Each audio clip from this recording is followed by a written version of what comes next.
Irashaimase! Hello and welcome to Fataris' Kitchen. I'm your host, Chef Fataris.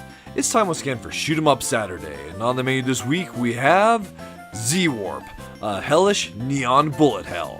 What kind of taste will it have? Let's get cooking and find out. From developers Panda Indie Studios and East Asia Soft, Z-Warp released for the Nintendo Switch, the Xbox One and Series X, and the PlayStations 4 and 5 in early April of 2022. We're looking at the Nintendo Switch version today, but I'm sure the game is pretty similar across all three platforms.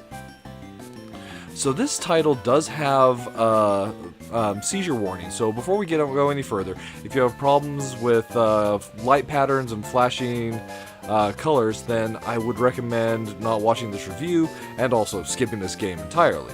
But if you happen to like pixel vertical scrolling shoot 'em ups, then this is definitely a title that I would recommend. It's a really fun metal themed bullet hell that has some neat mechanics, and although it's on the short side, it's quite enjoyable. So I do recommend you check this out, especially at its great price point. Diving into the main menu, there are two flavors we can experience the game in. There's the story mode, which drives you through the game's 5 stages. As I mentioned, the game is a little on the short side, or endless, where you continue to loop through the stages, setting as high a score as you possibly can.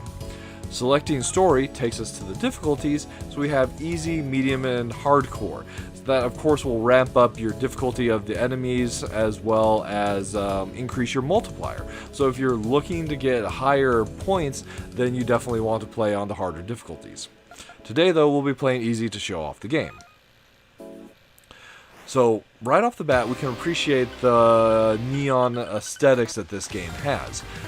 We have two main methods of attacking.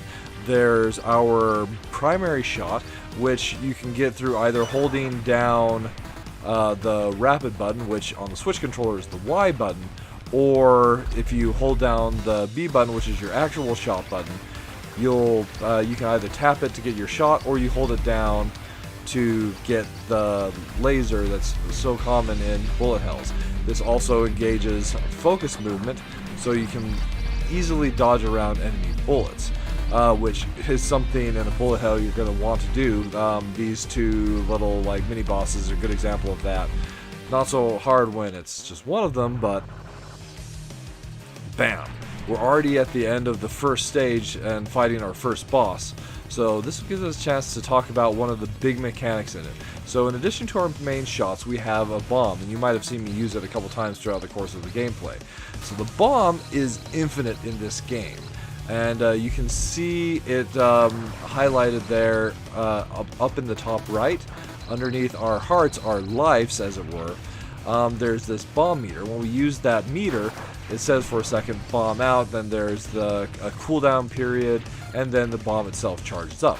In addition to charging up, you can see that visibly around the ship itself, there'll be a blue circle that radiates out from our ship, which I do have to say is actually a rather cute design.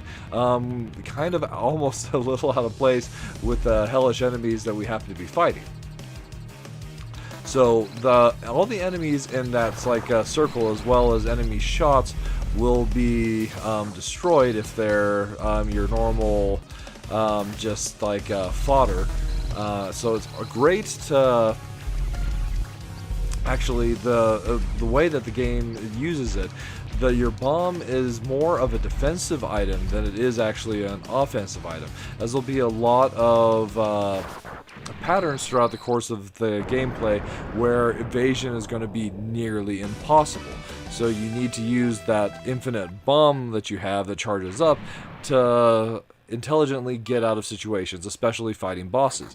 And that's one of the things I love about this game, is it makes it so fun and enjoyable to challenge the bosses. So we're already into stage 2, the intestines. Another thing that's really neat about like the stages is the mechanics in the game are kind of taught. There is a slight little guide at the beginning of the game you can read through in the menu that explains your mechanics, but there's also elements where the game teaches you how to get through things in a more show, not tell style. I really appreciate that, where they're not gonna like smash you over the head with tutorialization, but it's like, look, you can go and do this to get through this kind of particular barrier. So when we present you with like this obstacle, how are you going to get through it with what you've been taught previously? I really like that kind of tutorialization. So we're already at our second stage boss, fighting Digestive Snappy. So one thing that is kind of different, and it actually is hard to kind of wrap your head around, is the game allows you to exist over the boss. The boss doesn't deal damage to me, only the shots and like the little enemies that come in from the side, in the case of this boss fight, will deal damage. So even though those pincers are moving back and forth, they don't actually chomp us. But just like taking some hits here as I like kind of lose my train of thought. So you can kind of see, as we like, one thing that's kind of fun is the game does have a lot of text and damage going across the screen with your point values when you both use your bomb, and also when like the bosses happen to transition through various phases. You do have continues in this game, and when you continue, especially when you're fighting a boss, you'll continue from where you left off. However, the point values are reset down to 0, and well, you're not going to have as good of a score, to be sure. You do start with one continue, so you will accumulate continues through gameplay, which is a system that I do like. Second boss is done. We get our summary screen, and then there's a slight one-word summary, or not one word, one phrase summary of how you did. So in this case, it's fine, which means not great. And that's basically Z-Warp served up for your enjoyment. So as I mentioned earlier, this is a title I definitely recommend. Though it's on the short side, I think it's actually quite fun, and really, given the price point of the game, it's one that I would recommend. It's just an enjoyable time to kind of like play through just bullet hell with some fun, specifically boss fights and mechanics, using that bomb mechanic that this game employs. Also, like, if you like games that have like a neon color scheme, well, you don't get much better than this.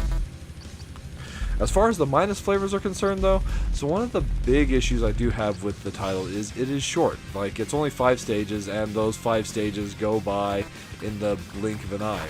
As is, we're almost to the boss of stage 3, and, well, if this review were to go on much longer, you'd see the entire game.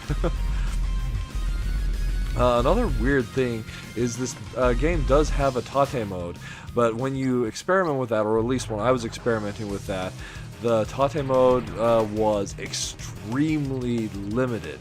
It was like, why is it set up this way? So much of the screen real estate is being wasted. But on the plus side, you've got some really epic metal pixel art, and along with that, you have some really epic metal boss fights, like this one here against Acid Reflux. So some great names that way. And those two things especially are combined with it just being a really solid bullet hell with some great mechanics, I think is what makes this title that I would recommend to anybody that enjoys a good bullet hell every now and then. Alright, that'll just about wrap it up for this week's episode of Shoot 'em Up Saturday. As always, I want to thank you so much for joining me this week. I hope you have a wonderful week, and we'll see you next time.